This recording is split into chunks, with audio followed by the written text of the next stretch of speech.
Alrighty dann und damit herzlich willkommen zu einer weiteren Folge Shakes and Fidget und wir gucken heute mal auf alle Server. Ist ja Montag. Montags kann man immer mal so ein bisschen einen Rückblick über die offenen Server machen. Zwar nicht jede Woche, aber immerhin ist das natürlich drin und wir fangen mal an mit EU4. Vorher aber ein dickes Shoutout an Jan aka Gorgos. Der hatte gestern ein Video auf seinem Kanal veröffentlicht, als wir uns gesehen haben und gesprochen haben, hatten wir gesagt, komm, wir nehmen ein bisschen was auf und basteln da was zusammen. Und wir haben da ein paar Aufnahmen mit seinem Handy gemacht. Und ja klar, man hatte so eine Idee, könnte cool werden. Aber als ich gesehen habe, was er da richtig kreiert hat, also dickes Shoutout, ist richtig geil geworden, was er da kreiert hat. Also das ist pure Unterhaltung meines Erachtens. Also ja, der Real Talk ist auch dabei, aber ja, das ist richtig fett. Link in der Beschreibung unten, könnt ihr auf jeden Fall reingehen, falls ihr es noch nicht gesehen habt. Lustigerweise hat sein Video auch mehr Aufrufe als meins gestern zu den Expeditionen. Ich fand das Video eigentlich auch relativ gut, oder das Thema zumindest, aber hey, keine Ahnung. Ich weiß, es wurde wieder irgendwas auf YouTube gemacht, also falls ihr blöderweise dieses Video gar nicht bei euch gesehen habt, dann schaut mal bitte nochmal rein in den Feed und gönnt euch das. Ich fand das Thema, wie gesagt, eigentlich ganz nice, aber wenn nicht, ist auch nicht schlimm. Ja, hier, guck mal gerade mal so rein, wie der Stand ist. Auf EU4 habe ich meine Players to Watch. Und ja, morgen, beziehungsweise wenn ihr das Video seht, ist ja Montagabend, werde ich dann die Players to Watch aufnehmen. Vorneweg, ich hoffe, meine Stimme macht mit, sowohl heute als auch die nächsten Tage. Es kommt wieder so ein kleines Erkältungsgedönschen rein und ich spiele hier den Barden noch relativ entspannt, ja, möchte ich sagen, wobei jetzt zum Beispiel habe ich eine neue Schlüssel bekommen für die Schattenwelt und dachte, gut, ich probiere es mal und zack, geht ja sogar was. 301 Intelligence, no, das ist gar nicht so schlecht hier.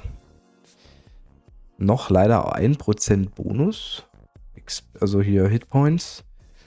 Ja, nehme ich trotzdem mal mit. Ist auch nur ein kleiner Stein drin gewesen, aber hey, was soll der Geiz? Wir nehmen ihn einfach mal mit. Denn, ja, legendäre Dungeon kommt die Woche und ich werde definitiv reinschauen. Also ich kann jetzt nicht versprechen, dass ich mega viele Tries mache auf dem Server, aber ich könnte es mir vorstellen, da auf jeden Fall reinzugucken. Ich weiß nicht, ob der fallen will so. Ah, doch, kann fallen, braucht man nur gute Versuche, gucken wir uns an. Und da ist es natürlich auch sinnvoll, das ein oder andere Level noch mitzunehmen. Ich glaube, auf dem Server bin ich als Bade unter allen Baden immer noch recht ordentlich dabei. Aber es ist ja kein Prio-Server jetzt von mir, ne, EO4. Also deshalb, weiß ich, eigentlich, also der ist stärker, der Gegner, aber allein dessen, dass ich natürlich mehr Schaden mache, kann man es mal probieren. Wobei die Fähigkeit jetzt gegenüber Kriegern jetzt nicht so stark ist wie gegenüber Scouts beim Barden, aber kannst ja mal probieren, ein paar Tries geben. Aber wenn es nicht ist, ist es halt nicht. Ne? Also, zack. Das war der Dungeon-Trick, Leute. Ihr müsst dann einfach mal wechseln. Dann klappt das. Und nochmal ein Drache. Krieger. Ja. Kann, wie gesagt, immer fallen. Ist immer möglich. Ja, so viele Items. Also das tausche ich jetzt nicht aus, weil es jetzt nicht so geil ist. Hat auch keinen Gem-Slot. Man wird viele Epics bekommen im legendären Dungeon, das ist halt extrem, ja. Und die legendären Items sind natürlich nochmal um einiges stärker. Und klar, man hat jetzt gesehen, hier 301, hier 267. Also ich habe da auf jeden Fall Spielraum, mein Char etwas zu verbessern. Was habe ich hier gerade drin? Ich habe Fire Damage drin. Können einfach mal schauen. Das ist ja ein Scout. Ob der fallen will so. Ich habe auch ein bisschen geskillt, aber gehen wir hier noch ein paar Tries rein und ich würde sagen noch so ungefähr 10 Stück. Ne, will nicht fallen, ist nicht schlimm. Ansonsten habe ich, glaube ich, alles so weit gespielt hier. Festung sieht eigentlich auch ganz lecker aus. Ich werde jetzt höchstwahrscheinlich auf Festung 12 versuchen. Kann ich mal reingucken. Also ja, man merkt natürlich dadurch, dass man die Festung nicht mehr so grindet. Also man kriegt nicht mehr so die ganz geilen Leute hier zum Fighten. aber man kann jetzt für Gold ein bisschen blättern. Hin und wieder ist mal einer dabei, der noch gut am Schlüssel ist. Deshalb will ich eigentlich gar nicht so schnell mit der Festung fortpreschen. Weil man kriegt ja dann tendenziell immer weniger Loot pro Angriff, aber ja, muss ja auch gemacht werden wegen der Hall of Fame und so. Und höhere Festung bedeutet ja auch höhere Ressourcen, also so schlecht ist es gar nicht, ich denke. Ich kann noch gucken, habe ich noch das Storage hier was? Ja. Ich brauche noch 23.000 Holz. Naja, das wird dann morgen. Morgen könnte es klappen. Noch einen in die Unterwelt holen muss. Ja, keine Ahnung. Also ihr seht jetzt hier, das ist jetzt hier nicht so mein Steckenpferd. Wir hatten jetzt Seelen-Events sowieso. Also klar, man könnte mehr Seelen haben, aber das meiste macht das Event aus. Deshalb, ja, es ist ja auch kein Prio-Server. Auch kein Prio-Server ist EU3.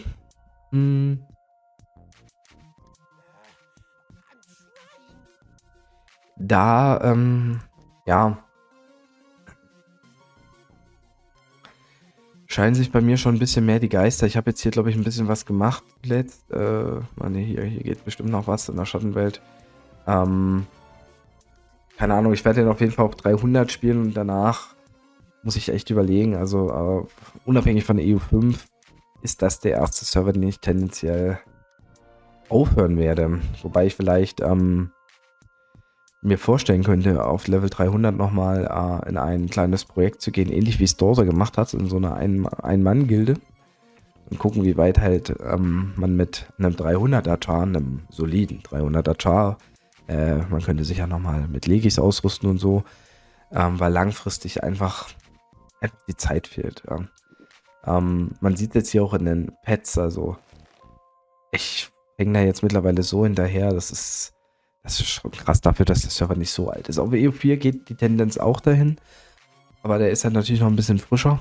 Und da ist es irgendwie auch so, dass ich ja einen Baden spiele. Hier spiele ich einen Berserker und Berserker habe ich natürlich schon einige Male gespielt.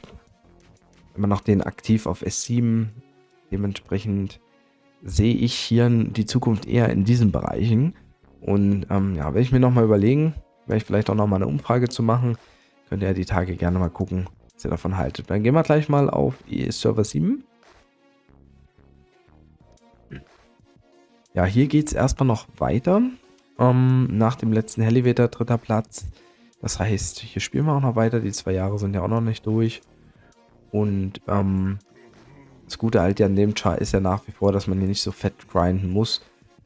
Oh, ich überlege hier, guck mal, das ist ein sehr alter Stein, den kann man mal wechseln. Der ist auch schon ziemlich alt hier. Alles, was 300er Steine sind, dachte ich mal.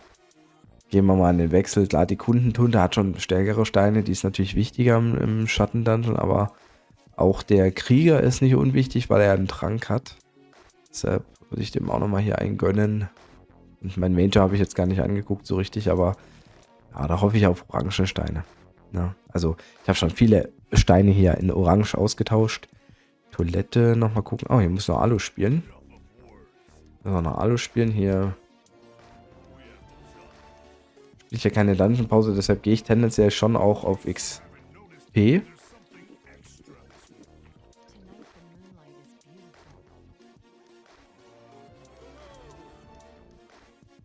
Das ist ja noch gerade so ein Level, wo man noch echt auch viel XP kriegt, so im Verhältnis, ne? Also von daher ist das machbar, aber das wollte ich jetzt eigentlich nicht im Video machen, um ehrlich zu sein. Ich habe das jetzt gar nicht gesehen, dass ich ja noch alle spielen muss. Ich will ja nur die Server ein bisschen zeigen. Gibt es hier noch etwas Wichtiges gerade zu erwähnen? Nö, eigentlich. Achso, hier Dämonenportal können wir vielleicht noch machen. Hier wollen wir das erste Idol mal angreifen. Dr. Banks habe ich noch gar nicht gemacht, glaube ich. Nice, hat funktioniert. Zwar nur die Kunden drunter dran. Ich denke mal, geht noch ein Stück weiter. Süß, die Waffe. Ach ne, so süß ist sie gar nicht. So besser als meine jetzige drin. Ja gut, dann lasse ich mich nicht mit lumpen. Den nehme ich. Schade. Ich komme hier in den Runen gefühlt einfach gar nicht voran auf dem Server, weil ich natürlich auch nicht so auf Bedacht bin. Auf dem Server hier. Aber na gut, ich hätte vielleicht nochmal abfangen können. Undezillion auf Undezillion. Vielleicht bringt das was. Ich habe die Zahlen halt und die Grenzen noch nicht im Kopf. Komm, wenn wir das jetzt angefangen haben mit den Idols, gehen wir nochmal weiter. Wie weit kommen wir? Ah, Giampi, okay. Giampi natürlich nicht mehr so einfach jetzt. Der Berserker zwar hoch am Level, aber jetzt nicht überskillt, ne? 7000 zu 3500. Geht auch voll auf Stärke rein, ne? Also ist ganz klar. Bisschen Skillen geht aber. Wir haben mal hier ein bisschen Gold gesammelt zum Event.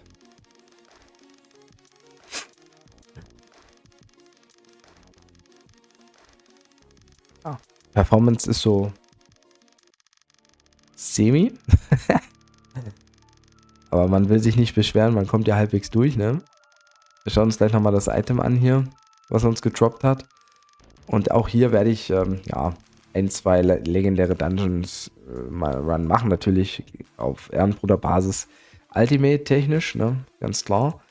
Aber so viel wird da nicht passieren, ja. Das brauchen wir auch nicht. Und dann schauen wir mal auf EU1.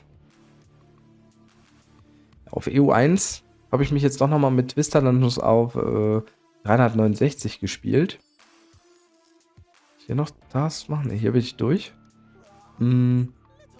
Aber die Dungeon-Pause läuft jetzt eigentlich. Also, wenn, dann mache ich vielleicht ein, zwei Twister-Dungeons, wenn ich zwischendurch sehe, ich könnte gleich ein Level abkriegen. Gerade jetzt habe ich es natürlich auch nochmal gemacht, wegen dem legendären Dungeon. Vielleicht überlege ich auch nochmal auf 370 hochzugehen. In der Schattenwelt. Jack the Hammerer.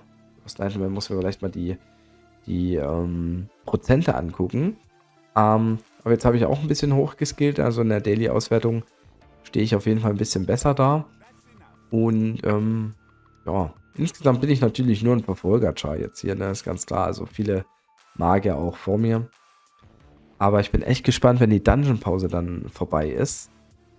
Und wenn ich natürlich trotzdem legendäre Dungeons mitnehme, Elevator mitnehme auf dem Server, wie weit ich dann vorkomme nach der Dungeon-Pause. Also es werden ja höchstwahrscheinlich einige machen, manche machen das vielleicht nicht, ne? Oh, hier doch, hier, guck mal, Start der Dungeon-Pause 348. Am 17.04. und er ist jetzt 362. Ja, denkbar ist es. Muss ich mir mal speziell merken hier, den Kollegen. Die stärksten Magier wird man nicht einholen, ganz klar. Ich denke, der allerstärkste ist ja im Moment, glaube ich, der Junior auch sehr weit oben, aber der Susi. Ja, Susi hat Rekorde aufgestellt auf dem Server als Magier, also das ist sehr krass, was er macht, aber eigentlich auch GZ, Junior gut durchgezogen auf dem Server. 4400 ja, Skills. Auch besser, definitiv. Ja, also ich bin vielleicht nicht so weit hinterher, wie man es vermuten würde anhand des Rangs, aber man wird dann doch sehen, wenn dann die Dungeon-Pause vorbei ist. In 1 bis 1,5 Jahren wird man dann tatsächlich sehen, wo ich mit diesem Char stehe. Es ist ja im Moment mein zweiter Main, das heißt, wichtigster Char bleibt S41, da gehen wir jetzt auch rein, aber EU1 ist mein zweiter Main-Char. Dementsprechend genießt er den größten Fokus und das wird sich jetzt auch nicht ändern. Also EU1 habe ich aufgrund des Projekts auch um Everlast definitiv für mich entschieden, bleibe ich dabei. So. Dann haben wir jetzt auf S41, da habe ich Dungeons gelegt, also hier den wollte ich mal zeigen. Weil das ist ja im Prinzip auch mal so, dass man diese Dungeons ja gar nicht so häufig sieht auf YouTube. Nicht so viele Chars sind ja in dem Level. Manche sind drüber und es dauert bis ein zweiter diesen Level hat. Da sehe ich mal Dorsa oder so. Ja, dementsprechend will ich euch das auf jeden Fall auch zeigen. Und schön ist natürlich diese Doppelcrit-Kombination wie auch Ausweichen. Ne? Also der letzte Schlag war richtig gut. Also wäre es ein schlechter Crit gewesen. Er hat nur minus 60 Millionen. Er hätte es vielleicht auch sein können. Ihr seht, ich war Level 519 und das war also im Zuge auch des Ausspielens. Also in der richtigen Dungeon-Pause habe ich ja nicht gemacht. Ich habe trotzdem Schatten-Dungeons nicht gespielt. Und ich habe so viele Level gemacht, dass ich mich hier auf diesem Server sehr doll freue auf den legendären Dungeon. Also zum Beispiel, ach Mist, ich habe die Waffe weggehauen, die ich hier hatte. Die hatten einen Durchschnittsstand von 1400. Die Epics haben beide deutlich weniger, also die Epic-Waffen. Das normale Epic hat hier 840 an Werten, wo andere Legi-Items schlechter sind. Das war der legendäre Dungeon von vor 2 ja, Quartalen, will ich sagen. Also Anfang des Jahres. Und da erwarte ich jetzt einiges. Also da erwarte ich permanent bessere Upgrades. Und was ich auf diesem Char halt habe, ich habe hier so viel Gold gehortet, weil das Goldcap ja nicht mehr existiert. Ich weiß nicht, wo das Goldcap jetzt liegt, ob das bei 99 Millionen Gold liegt. Auf der einen Seite würde ich das gerne ausreizen, auf der anderen Seite fehlen mir natürlich dann auch ein paar Skillpunkte. So, ne? Also das sind einiges an Skillpunkten, die ich hier nicht bekomme, da ich nicht skille. Ja, also 1, 2, 3, 10 Millionen, das ist hier, wenn ich einmal skille, ne, da geht gefühlt nichts weg. Das ist schon herb. Also das sind 1200 Punkte, glaube ich, wenn ich mich jetzt nicht alleine nur, die ich nochmal skillen könnte. Also irgendwann, ne, merkt man das. Deshalb weiß ich nicht, was ich machen soll auf dem Chart. Ich weiß nicht, was ihr für eine Meinung habt, aber muss ich wieder noch ausklappen. Und das Schöne ist, durch die Level, die ich gemacht habe, bin ich jetzt wieder deutlich Überschnitt, bin auch auf der ersten Seite. Natürlich ist es krass, ne? Also, jetzt hier Spieler gemacht haben wie Acclamator,